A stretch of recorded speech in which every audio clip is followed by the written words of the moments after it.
Okay, snack food. Snacking, really. Something that's in the last 10, 15 years become the norm in the way that we consume food. Those regular patterns of probably 20 years ago, more structured meals, have gradually shifted. We're grazing more often, and we're looking for food that is going to top us up between meals and is portable, important. And we being the good guys at the right end of that slide, are competing with a lot of other food that's packaged itself and presented itself as snacks. So I'm going to try and give you a snapshot of drawing a lot from a project we did, funded by HIA, a vegetable project, which was looking at how vegetables can do a better job of competing in the snack food market. And it's quite opportune that we can do that in this forum where we have one of the leading fresh food snacks and apples as one of the partners along as well. So in 20 minutes I'll snap through and see if I can convey what we found and where we see the opportunities. We're going to cover the drivers of convenience, which is really the core underlier of why we've got this more and more behaviour, the snack food market and the fresh snacks, the size and their relative value, and that's important because these products are capturing a substantial premium, which says people are prepared to pay, the consumption occasions, buyer behaviour, where they get it, distribution channels, which is where some of the challenges are, and wrap that up with challenges and opportunities.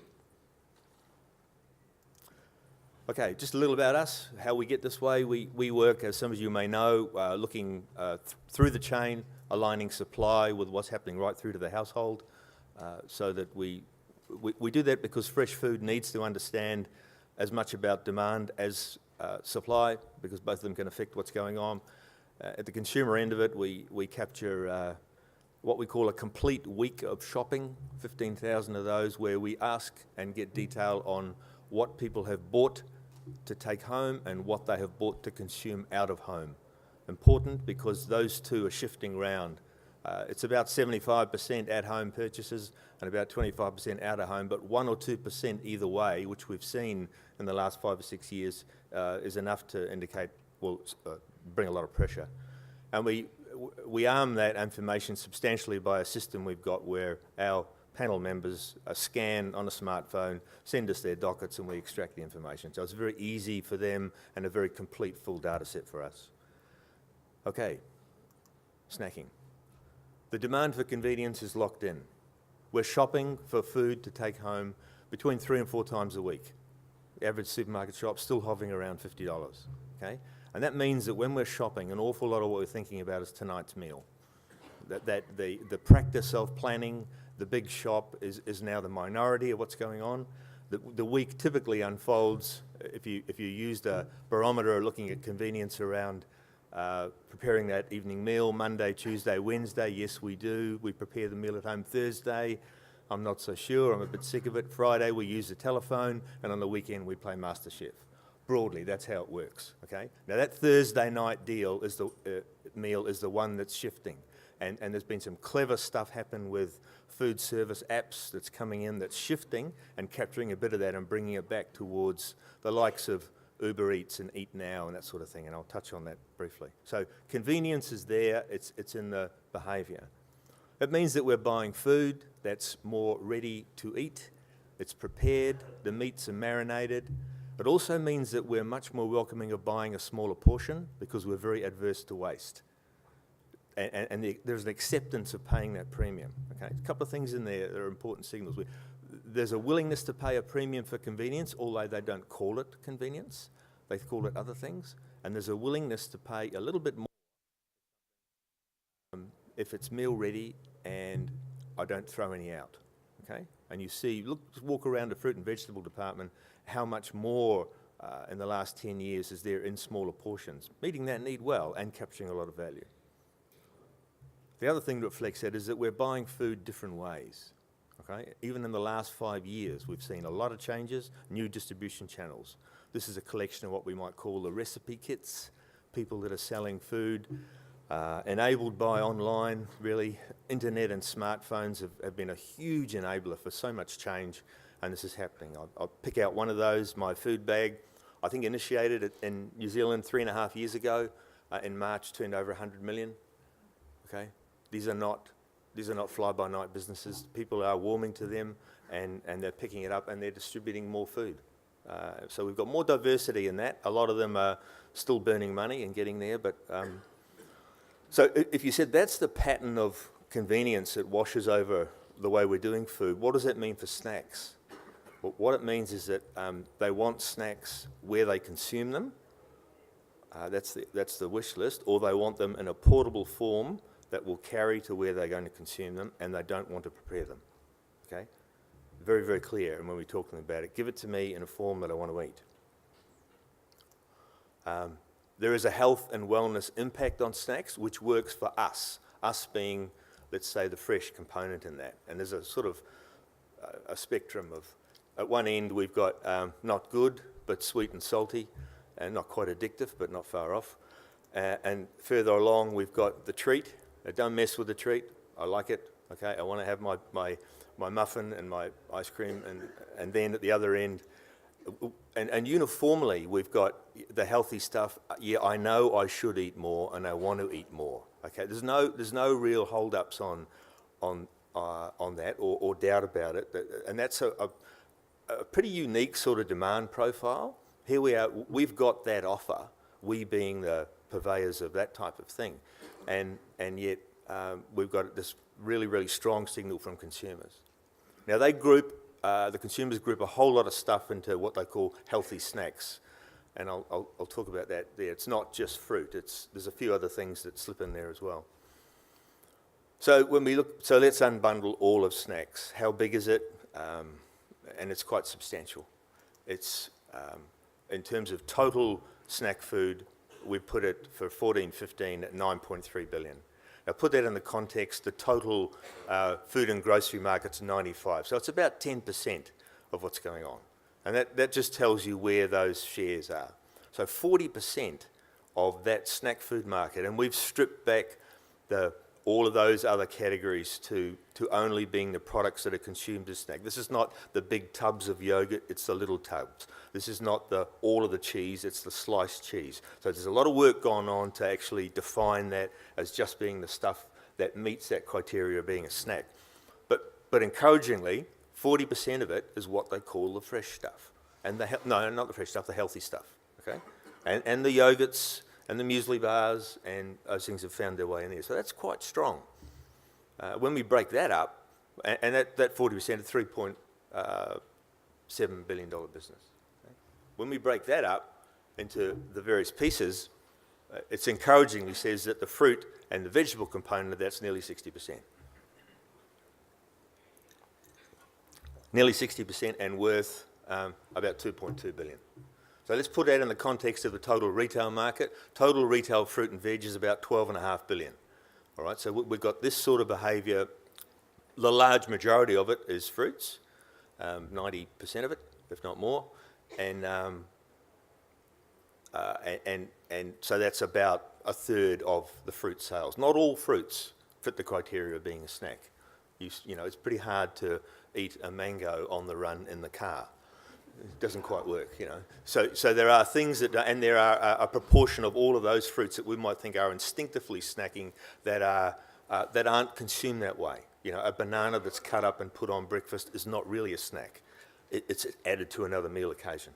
Okay, so understanding those and stripping it out, it's quite useful to look at it along those lines, and encouraging that we dominate it. So let's look at the relative value of those products and see what we can learn from that.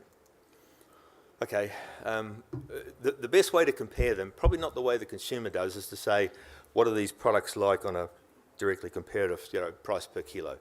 And we're ranging there from $5 to $20 per kilo. And we say, well, hang on, is that valid? Well, it's valid. When we look at the tomato category, you can do the same thing. We've got tomatoes out there selling at $6 a kilo and $25 a kilo. All right, so we within our own product range, ours being fruit and veg, we've got that sort of sophistication. So there's the relative value. Now the consumers don't see that because, like all good fast-moving consumer goods, they've designed these things and they've positioned them around certain price points, and the right things are hitting $2.99 and so on. But the healthy snacks are there, and they've been found, And they are probably as strongly supported as what they are because the value is quite good. If you explode them out, you see that the fruit dominates the value, and that vegetables is doing, for what's in there, is doing quite well. But within the range of the rest of it, that stuff that they're saying, yes, it is healthy and I like it, there's quite an encouraging range of value, okay? So it's not centred on, it's got to be cheap, it's not centred on its value, and encouragingly, there are some good examples of where people have captured a little more, okay?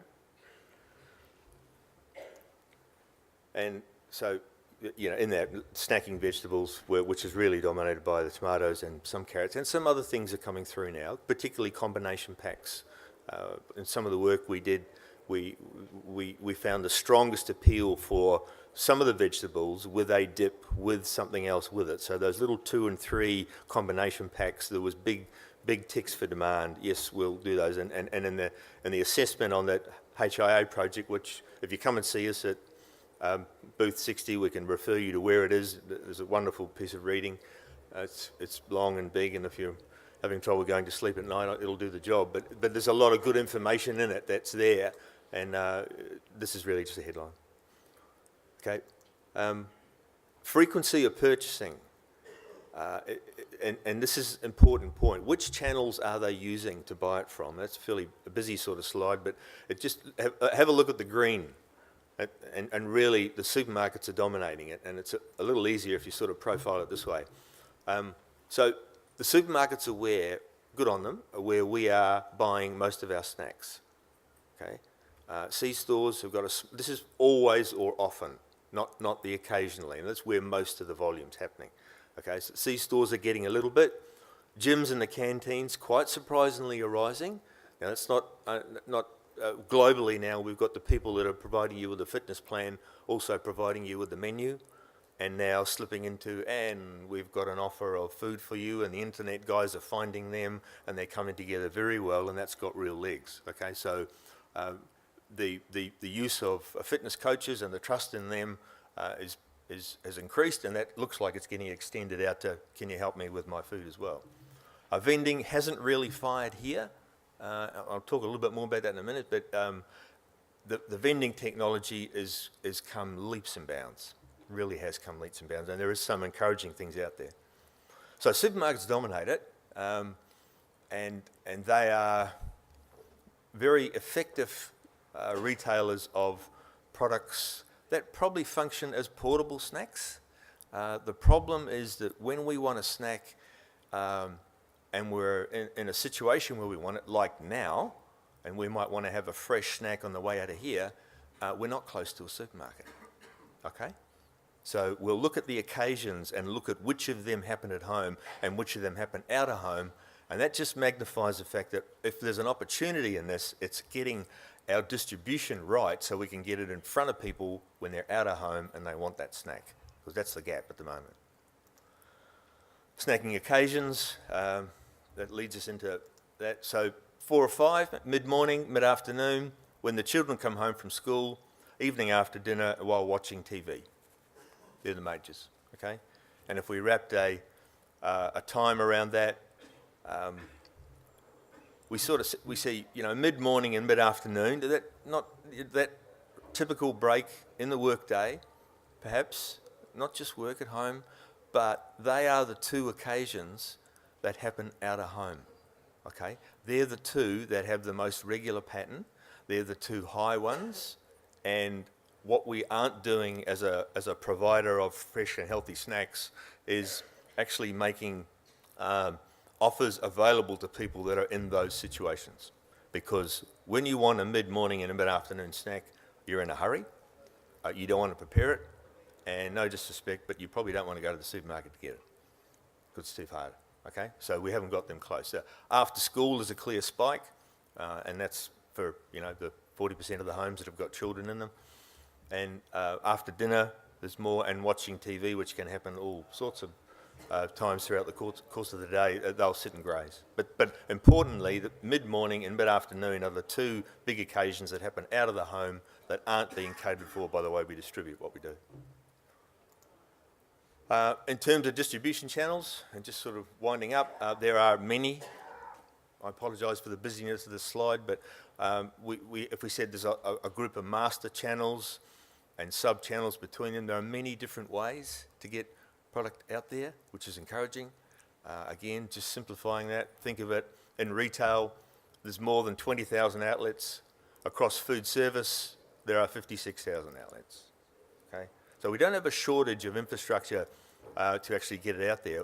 Two things, we're not getting it in front of people for those occasions they eat out of home, and we have a concern with these distributors about handling perishable product. Okay? Those that are handling fresh food, principally the big retailers and the specialists, the fooders and so on, can handle it, but the others in this group, and I'll talk about some of them as being opportunities, struggle with the prospect of perishable product. Okay, they need it in a form that will give them more confidence, or otherwise it turns quick enough so that perishable risk is taken out. So, in terms of opportunities, what did we see when we looked at this? I'm going to premise this by saying refrigeration is good. So we have 13,000 minibars in hotels and motels, okay, that are out there. And now it's pretty hard in a distribution channel to say, can we work without refrigeration? We have refrigeration in place in those places, right? And you're now getting the top-end boutique hotels saying your cost of the room also includes everything in the minibar. So for them, it's very important what's in the minibar, because those products are a reflection of what their brand's all about. They want the good stuff. They want our stuff, okay? And they've got a fridge. That's a rare combination, a real opportunity.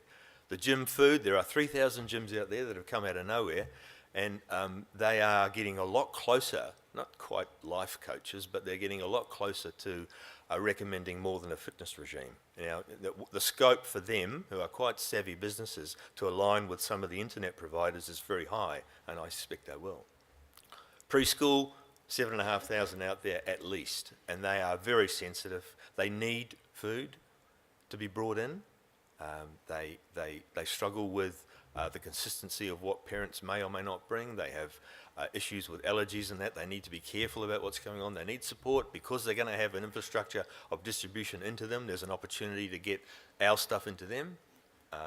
In terms of workplace, it's huge. They are often having facilities there to manage, refrigeration, chefs at the top end of it, and the blue-collar workplaces. I mean, they have got the wherewithal and the capacity to handle it, and those that are receiving the box of fruit once a week would know what a positive that is for staff. So from an employer's point of view, turning on the right sort of snacks, us being the hero product, is a positive.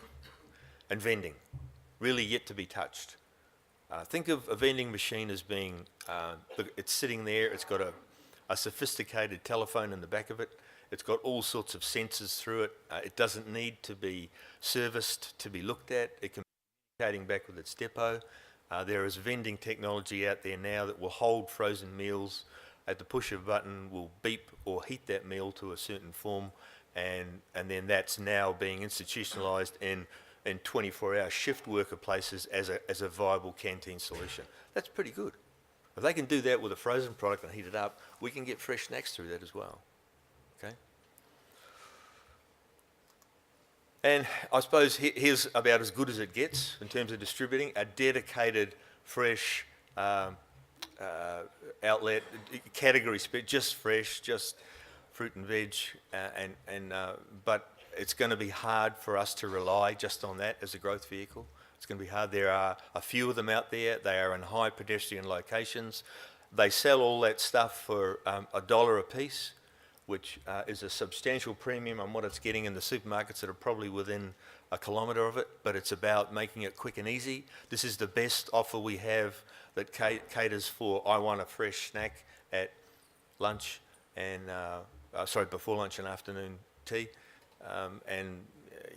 But it's rare and it's kind of small. Okay, so I hope that helps. It's a kind of accelerated version of what we found. If there's more questions and answers, we're on booth 60. We welcome the chance to talk about it. We'll be here for a couple of days, and if you enjoy the style of what we're doing, then you're more than welcome to subscribe to our monthly foodcast and pick up on some of those things. So thanks for your time.